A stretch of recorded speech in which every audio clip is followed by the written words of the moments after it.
हमारे इस YouTube channel के सेगमेंट फास्ट न्यूज में आप तमाम का इस्तकबाल है। इस वीडियो में आप देख सकते हैं कम मिनटों में बहुत ज्यादा खबरें। तो आइए शुरू करते हैं वीडियो को और देखते हैं आज की ताजा तरीन खबरें। हैदराबाद में चाइना के मांझे से कमसिन लड़की का गला कट गया। हैदराबाद के नागुल में चीनी मांझे से 6 साल बच्ची कीर्ति शदीद जख्मी हो गई। एक खानदान जो संक्रांति के त्यौहार के लिए बाइक पर आबाई मौजा जा रहा था, नागुल फ्लाईओवर से गुजरने के दौरान लड़की के गले में चाइना मांझा फंस गया। लड़की के तकलीफ से रोने पर बाप ने मोटरसाइकिल रोककर देखा कि बच्ची का गला बुरी तरह से कट गया। उसके वालिदैन उसे फौरी तौर पर मुकामी हॉस्पिटल ले गए। बच्ची का मुआयना करने के बाद डॉक्टरों ने बताया कि उसकी हालत तशवीशनाक है। लड़की हॉस्पिटल में जेर इलाज बताई गई है।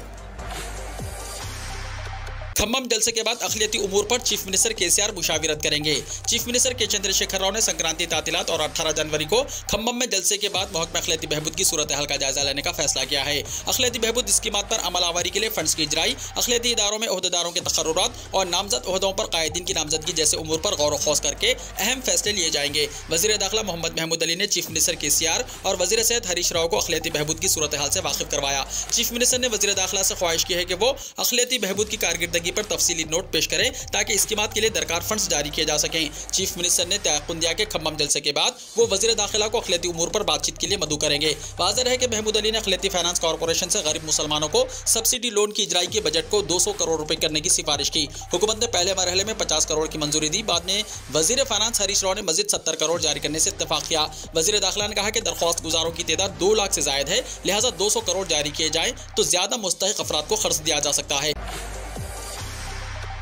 आंखों के टेस्ट के लिए आधार कार्ड लाजमी, हरीश राव ने कहा।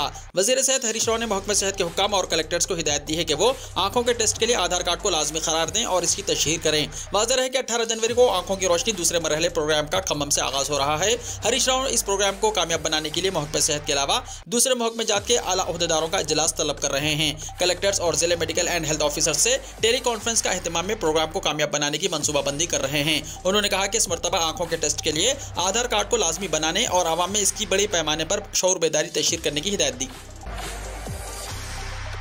तेलुगु रियासतों में बीजेपी को हलीफों की तलाश। तेलुगु रियासतों में कदम जमाने के लिए बीजेपी को हलीफ जमातों की तलाश है। बताया जाता है कि कौमी क़यादत ने आंध्र प्रदेश में इंतखाबी मुफाहिमत के लिए तेलुगु देशम और जनसेना से मुज़ाकरात का फैसला किया, जबकि तेलंगाना में मुफाहिमत पर कोई फैसला नहीं किया गया।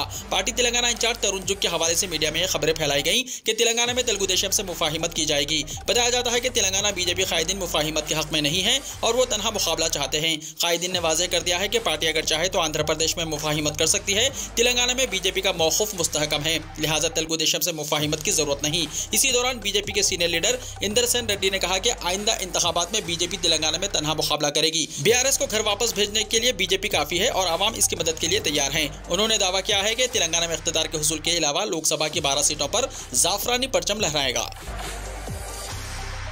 14 महीने में 12 साल लड़का बना हाफिज कुरान। हाफिज मोहम्मद अब्दुल मुनीब मिसबाह वल्द डॉक्टर हाफिज कारी मोहम्मद अब्दुल मुनीर नक्शबंदी कामिलुल फ़िक़्ह जामिया निज़ामिया ने 14 महीने की मुद्दत में 12 साल की उम्र में अपने वालिद मोहतरम के ज़ेर निगरानी मुकम्मल हिफ्ज़ कुरान की सादत हासिल की। वो Narayana high school Charminar branch में 7वीं क्लास में पढ़ते हैं। नाज़रा कुरान के मुकर्रर दौर करने के बाद माह सितंबर 2021 में बाज़ाब्ता कुरान मजीद के हिफ्ज़ का सिलसिला शुरू हुआ और इसी वाबस्तगी कुरान ने हाफिज मिसबाह को इस सादत अजीम से नवाजा और 14 महीने की खलील मुद्दत यानी माह जनवरी 2023 में हिफ्ज़ कुरान मुकम्मल हो गया। अब चूंकि हिफ्ज़ की तकमील हो चुकी है, लिहाजा मामूलात में फजर की नमाज के बाद 2 पारे और 2 पारे मगरिब की नमाज के बाद अपने वालिद मोहतरम को सुना रहे हैं। अल्लाह ताला हुजूर नबी करीम सल्लल्लाहु अलैहि वसल्लम के सदक़े और तुफ़ैल में हाफिज मिसबाह को दीन और दुनिया की तमाम खुशियां अता फरमाएं। तेलंगाना में ग्रुप 1 के रिजल्ट्स जारी, 25,000 उम्मीदवारों का मेन इम्तिहान के लिए इंतखाब। तेलंगाना में ग्रुप 1 के रिजल्ट्स जारी हो गए। टीएसपीएससी ने जुमे की रात को ग्रुप 1 के नताइज जारी कर दिए। हाईकोर्ट ने इन नताइज को जारी करने की इजाजत दी है जो उम्मीदवार के मुकामी तनाज़े के पस मंजर में ताअत्तुल का शिकार हो गया था। अदालत ने वाज़ेह किया है कि मज़कूरा उम्मीदवार की दरख्वास्त की वजह से इन रिजल्ट्स को रोकना मुनासिब नहीं और उम्मीदवार के इलाके की तहकीक़ात बाद में की जाएगी। इसके साथ ही ग्रुप 1 के नताइज जारी कर दिए गए। मेन इम्तिहान के लिए 1:50 के तनासुब से 25,050 का इंतखाब किया गया। टीएसपीएससी ने मुंतखब उम्मीदवारों की फहरिस्त अपने वेबसाइट पर रखी है। टीएसपीएससी ने कहा कि ग्रुप 1 मेंस का इम्तिहान जून में मुनक्किद किया जाएगा। वाज़ेह है कि टीएसपीएससी ने 16 अक्टूबर को 503 ग्रुप 1 जायदादों के लिए प्रीलिम्स इम्तिहान मुनक्किद किया था। इन जायदादों के लिए 3,80,081 उम्मीदवारों ने दरख्वास्त दी और 2,85,916 उम्मीदवारों ने इम्तिहान में शिरकत की। पुलिस तकर्रुरात, मुजरिमाना बैकग्राउंड रखने वाले उम्मीदवारों पर नजर। महकमे पुलिस में तकर्रुरात का अमल अहम मोड़ में है। ओहदेदारों ने उम्मीदवारों के मुजरिमाना रिकॉर्ड पर तवज्जो मरकूज कर दी है। पुलिस में एसआई और कांस्टेबल के तकर्रुरात किए जा रहे हैं। इसके लिए प्रिलिमिनरी और फिजिकल फिटनेस टेस्ट का अमल मुकम्मल हो गया। इनमें क्वालिफाई उम्मीदवारों के लिए कतई तहरीरी इम्तिहान बाकी है। इम्तिहान में कामयाब उम्मीदवारों का ट्रेनिंग के लिए इंतखाब किया जाएगा। पुलिस के आला ओहदेदार पहले 2 इवेंट्स में क्वालिफाई उम्मीदवारों के मुजरिमाना रिकॉर्ड का जायजा ले रहे हैं। पुलिस तकर्रुरात के लिए उम्मीदवारों का मुजरिमाना रिकॉर्ड नहीं होना चाहिए। अगर किसी का मुजरिमाना पसे मंजर है तो इसको तमाम इवेंट्स में कामयाबी के बावजूद ट्रेनिंग में मुस्तरद कर दिया जाएगा। अगर उम्मीदवार मुजरिमाना रिकॉर्ड को खुफिया रखते हैं तो तरबियत के दौरान या सर्विस में शमूलियत के बाद भी उन्हें बरतरफ कर दिया जाता है। महकमे पुलिस को दागदार करने वाले बदउनवान ओहदेदारों के चेहरे हुए बेनकाब। महकमे पुलिस को दागदार बनाने वाले बदउनवान ओहदेदारों के चेहरे जाहिर होने लगे हैं। दिगर महकमों की बनिस्बत महकमे पुलिस को मियारी और असली टेक्नोलॉजी से मरबूत करके सहूलियत देने वाली हुकूमत पर ये ओहदेदार कारी ज़रब लगा रहे हैं। खवातीन के साथ नाजायज़ ताल्लुकात, इख्तियारात का बेजा इस्तेमाल और चोरों का साथ देने के बाद अब एक ताज़ा वाक़े में एक इंस्पेक्टर को मुअत्तल कर दिया गया है और सब इंस्पेक्टर को गिरफ्तार कर लिया गया। अराजी मामले में मदाखलत और इख्तियारात का बेजा इस्तेमाल करके अवाम को हिरासा करने के इल्ज़ाम में अंबरपेट के इंस्पेक्टर पी सुधाकर को मुअत्तल कर दिया गया है, जबकि रिश्वत लेते हुए सब इंस्पेक्टर बहादुरपुरा श्रावण कुमार को गिरफ्तार कर लिया गया। इंस्पेक्टर अंबरपेट सुधाकर के खिलाफ वनस्थलीपुरम पुलिस में शिकायत की गई थी और तहकीकात के बाद इसको मुअत्तल कर दिया गया। अराजी फरोख्त के नाम पर NRI से 55 लाख रुपए हासिल करके इसे धोखा दिया गया। Bahadurpura police sub inspector Shravan Kumar को ACB की टीम ने 8,000 रुपए लेते हुए रंगे हाथों गिरफ्तार कर लिया। सब इंस्पेक्टर ने एक नौजवान को रिहा करने के लिए 30,000 की रिश्वत तलब की थी और 10,000 एडवांस अदा करने का मुतालबा किया था। 8,000 रुपए लेते हुए रंगे हाथों गिरफ्तार कर लिया गया। संक्रांति तातीलात के लिए बस और रेलवे स्टेशनों पर मुसाफिरीन का हुजूम। संक्रांति की तातीलात मनाने के लिए आवाम अपने आबाई मुकामात के लिए रवा दवा हैं। शहर में रेलवे स्टेशनों और बस स्टेशनों पर हुजूम में इजाफा हो चुका है और शहर के बाहर जाने वाली तमाम अहम शाहराहों पर गाड़ियों की इजाफी तादाद के सबब ट्रैफिक जाम हो रही है। संक्रांति में लोग अपने आबाई मुकामात पर त्यौहार मनाने को तरजीह देते हैं और ये तेलंगाना आवाम के लिए अहम त्यौहार के तौर पर अहमियत रखता है। RTC ने संक्रांति तातीलात में खुसूसी इजाफी बसों का एहतमाम किया है। अहम रूट्स पर 4,000 से ज्यादा खुसूसी बसें चलाई जा रही हैं। बावजूद इसके अजला को जाने वाले मुसाफिरीन की तादाद में कोई कमी नहीं आई। साउथ सेंट्रल रेलवे ने भी संक्रांति हुजूम से निपटने के लिए खुसूसी ट्रेनों का इंतजाम किया है। ज्यादातर अफराद अपनी गाड़ियों के जरिए आबाई मुकामात पर रवाना हो रहे हैं, जिसके नतीजे में रियासती और कौमी शाहराहों पर ट्रैफिक में इजाफा हो चुका है। आउटर रिंग रोड पर सुबह के अव्वलीन सातों में ट्रैफिक जाम देखी गई। 158 किलोमीटर तवील आउटर रिंग रोड पर शहर के मुख्तलिफ इलाकों से बड़ी तादाद में गाड़ियों की आमद के सबब तवील कतारें देखी जा रही हैं। सिकंदराबाद विशाखापट्टनम वंदे भारत एक्सप्रेस के रिजर्वेशन इतवार से शुरू होंगे। सिकंदराबाद से विशाखापट्टनम तक वंदे भारत एक्सप्रेस की बुकिंग इतवार को वज़ीर-ए-आज़म नरेंद्र मोदी के जरिए वर्चुअल फ्लैग ऑफ करने के साथ शुरू होगी। ताहम ट्रेन पीर से मुसाफिरों की सवारी के लिए खुली रहेगी। कल शुरू होने वाली ये सर्विस मुल्क की 8वीं वंदे भारत एक्सप्रेस होगी और सिकंदराबाद और विशाखापट्टनम के दरमियान सफर को आसान बनाएगी। ये सफर मुसाफिरों को तमाम क्लासों में टेक लगाकर बैठने और एग्जीक्यूटिव क्लास में घूमने वाली सीटों के साथ सहूलत फराहम करता है। 160 किलोमीटर फी घंटे की रफ्तार से चलने वाली ट्रेन जनूबी वस्ता रेलवे यानी SCR के जरिए चलाई जाने वाली पहली तेज रफ्तार ट्रेन होगी। टिकट की बुकिंग ऑनलाइन या पैसेंजर रिजर्वेशन सिस्टम यानी PRS पर जाकर की जा सकती है। भारत जोड़ो यात्रा में खल्ब पर हमले से कांग्रेस के रुकने पार्लियामेंट का इंतकाल। कांग्रेस के रुकने पार्लियामेंट चौधरी सनोतिक सिंह का खल्ब पर हमले की वजह से इंतकाल हो गया। वो भारत जोड़ो यात्रा में शरीक थे। जिस वक्त सनोतिक सिंह को दिल का दौरा पड़ा वो कांग्रेस लीडर राहुल गांधी के साथ चल रहे थे कि अचानक उन्होंने सीने में दर्द की शिकायत की और गश खाकर गिर पड़े। सनोतिक सिंह को फौरी तौर पर फुकवाड़ा के वेरक हॉस्पिटल ले जाया गया, जहाँ डॉक्टरों ने मुआयने के बाद इत्तला दी कि उन्हें दिल का दौरा पड़ा और उनकी मौत हो गई। सनोतिक सिंह की तबीयत के नासाज होते ही राहुल गांधी ने अपनी यात्रा रोक दी और फौरी हॉस्पिटल पहुंचे। भारत जोड़ो यात्रा आज लुधियाना के लाड़ावाल से सुबह 7 बजे शुरू हुई थी और उसे सुबह 10 बजे जालंधर के गोराया पहुंचना था। खड़गे राहुल प्रियंका ने सनोतिक चौधरी के इंतकाल पर रंजो गम का इजहार किया। कांग्रेस सदर मल्लिकार्जुन खड़गे, साबिक सदर राहुल गांधी और जनरल सेक्रेटरी प्रियंका गांधी वाड्रा ने पार्टी के लोकसभा मेंबर सनोतिक सिंह चौधरी के इंतकाल पर गहरे रंजो गम और मुतासिरीन के अहल खाना से ताज़ियत का इजहार किया है। सनोतिक सिंह चौधरी का आज भारत जोड़ो यात्रा में शिरकत के दौरान दिल का दौरा पड़ने से इंतकाल हो गया। कांग्रेस लीडर राहुल गांधी, जो भारत जोड़ो यात्रा की क़यादत कर रहे हैं, जालंधर में आन जहानी रुकने पार्लियामेंट के घर गए और उन्हें खिराज अक़ीदत पेश किया। रेल में मुस्लिम नौजवान की बेरहमी से पिटाई, जय श्री राम कहने पर मजबूर किया गया। रियासत उत्तर प्रदेश के एक ताजिर की चलती ट्रेन में पिटाई का वीडियो सोशल मीडिया पर तेजी से वायरल हो गया। वीडियो में कुछ लोग ताजिर के कपड़े उतारते और बेल्ट से पीटते हुए नजर आ रहे हैं। जुमेरात को कुछ लोगों ने ताजिर पर दिल्ली से प्रतापगढ़ जाने वाली पद्मावत एक्सप्रेस ट्रेन में चोरी का इल्जाम लगाया। इसके साथ मजहबी नारे ना लगाने पर उसे बेल्ट से बुरी तरह पीटा गया। इसके बाद मुतासरा को मुरादाबाद से थोड़ी दूर पहले एक मुकाम पर उतार दिया गया। जब यह वीडियो वायरल हुआ तो GRP 160 ने दोनों मुलजिमान को बरेली रेलवे स्टेशन पर उतारकर अपनी तहवील में ले लिया।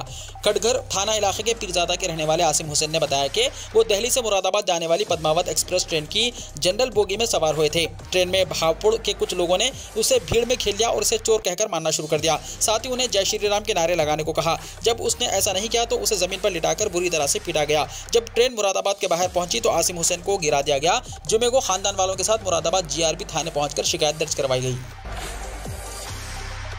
वजीर आजम ने कांग्रेस एमपी सनोतक सिंह के इंतकाल पर ताज़ियत का इजहार किया। वजीर आजम नरेंद्र मोदी ने हफ्ते को कांग्रेस के रुकने पार्लियामेंट सनोतक सिंह चौधरी के इंतकाल पर दुख का इजहार किया।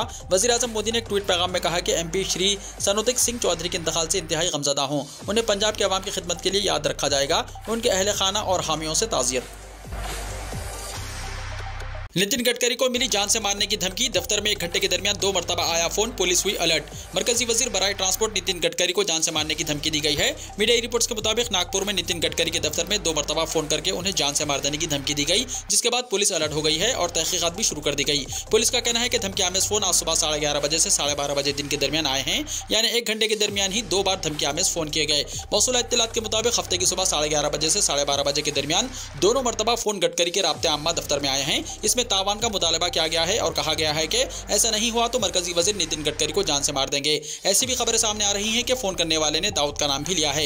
एक मीडिया रिपोर्ट में धमकी आमेज फोन 3 मरतबा आने की भी बात कही गई है। इसकी खबर फौरी तौर पर गडकरी के राब्ते आम्मा दफ्तर के लोगों ने पुलिस को दी। खबर मिलते ही सीनियर पुलिस अफसरान गडकरी के दफ्तर में पहुंच गए और तहकीकात शुरू कर दी।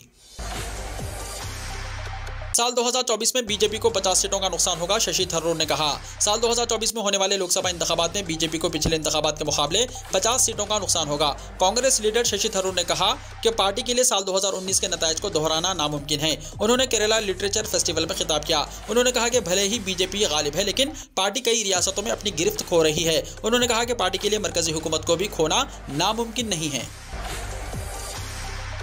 30 और 31 जनवरी को बैंक मुलाजमीन की मुल्कगीर हड़ताल। बैंक एम्प्लॉइज यूनियन ने अपने मुतालबात के हक में 2 रोज़ा मुल्कगीर हड़ताल का ऐलान किया है।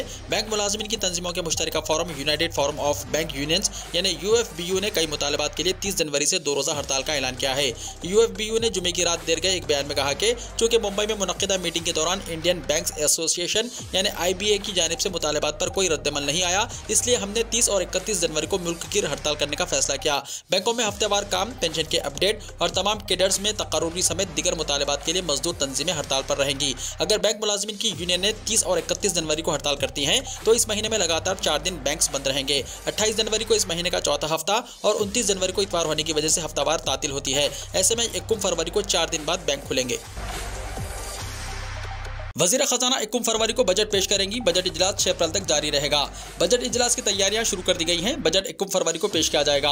आज पीएम नरेंद्र मोदी कई माहिरीन इक़्तिसादियात से मुलाकात करने वाले हैं। इसके साथ ही पीएम मोदी आज नीति आयोग मीटिंग में मुख्तलिफ शोबों के माहिरीन से भी बातचीत करेंगे। मरकजी वज़ीर ख़जाना निर्मला सीतारमन बजट पेश करने की तैयारी कर रही हैं। बजट पेश करने से पहले मुख्तलिफ इदारों से उनकी तवक्कुआत और फीडबैक का अमल जारी है और हुकूमत की जानिब से उनके मुतालबात का ख्याल रखा जाता है। बजट में हर बार की तरह मालियाती खसारे को कंट्रोल करने के साथ साथ तरक्याती इक़दाम पर भी जोर दिया जाएगा। इस बार बजट सेशन 6 फरवरी से शुरू होगा और 6 अप्रैल तक जारी रहेगा। मरकजी वजीर प्रहलाद जोशी ने बजट इजलास के बारे में मालूमात शेयर की हैं। आरजेडी का मुतनाज़ा बयान। राम ने रावण को मारा, कृष्ण ने कंस को मारा, वैसे ही नरेंद्र मोदी को मारेंगे नीतीश कुमार। बिहार में रामचरितमानस पर बयानबाजी के बाद अब पोस्टर वार भी शुरू है। आरजेडी कारकुनों ने राष्ट्रीय जनता दल दफ्तर के बाहर एक पोस्टर लगाया है। पोस्टर में नीतीश कुमार को अपोजिशन इत्तेहाद का अहम लीडर तस्वुर किया गया है। नीतीश कुमार के हाथ में तीर दिया गया है। पोस्टर में नीतीश के साथ तेजस्वी, लालू प्रसाद यादव, हेमंत सोरेन, KCR, राहुल गांधी समेत कई अपोजिशन पार्टी लीडरों को दिखाया गया। पोस्टर में दिखाया गया है कि साल 2024 में अपोजिशन इत्तेहाद नरेंद्र मोदी हुकूमत को गिराएगा। इस पोस्टर में सबसे पहली बात यह है कि जिस तरह राम ने रावण को मारा, कृष्ण ने महाभारत में कंस को मारा, इसी तरह साल 2024 में नीतीश कुमार नरेंद्र मोदी की हुकूमत को तबाह कर देंगे। इस पोस्टर में वज़ीर आला नीतीश कुमार को कृष्ण और पीएम नरेंद्र मोदी को कंस बताया गया है। इसके साथ ही वज़ीर आला नीतीश को अपोजिशन इत्तेहाद के अहम लीडर के तौर पर दिखाया गया है। शरद यादव की आखिरी रसूमात आबाई गांव अखमो में अदा कर दी गई। सोगवारों ने नम आंखों से किया अलविदा। मशहूर मारूफ समाजवादी लीडर शरद यादव की आखिरी रसूमात आज मध्य प्रदेश के आबाई गांव अखमो में अदा कर दी गई। उनके बेटे शांतनु और बेटी सुभाषिनी ने मिलकर अपने वालिद को बुक अग्नि दी। इस मौके पर बड़ी तादाद में सोगवार मौजूद थे और नम आंखों के साथ शरद यादव को आखिरी विदाई दी गई। इंडोनेशिया के मगरबी सूबे बेंगलुरु में महसूस किया गया जलजले के झटके। इंडोनेशिया के मगरबी सूबे बेंगलुरु में हफ्ते की सुबह जलजले के झटके महसूस किया गए। मौसमियात और जियो फिजिक्स एजेंसी ने यह मालूमात दी। एजेंसी ने बताया कि जलजला हफ्ते की सुबह मुकामी वक्त के मुताबिक 5:41 पर आया और इसकी शिद्दत रेक्टर स्केल पर 5.3 पैमाइश की गई। जलजले का मरकज कौर जिले से 55 किलोमीटर जुनूब मगरब में और सतह समंदर से 18 किलोमीटर की गहराई में था। जलजले से सुनामी का कोई खतरा नहीं है। जानी या माली नुकसान के बारे में अभी तक कोई इत्तला नहीं मिली। जनवरी के आखिर तक बीजिंग में होगा कोरोना धमाका, एक स्टडी में खौफनाक हालात की पेशेनगोई। चीन में कोरोना ने तबाही मचा रखी है। इस दरमियान एक नई स्टडी ने मजीद खौफनाक हालात का अंदेशा जाहिर करके लोगों में खौफ और दहशत पैदा कर दी है।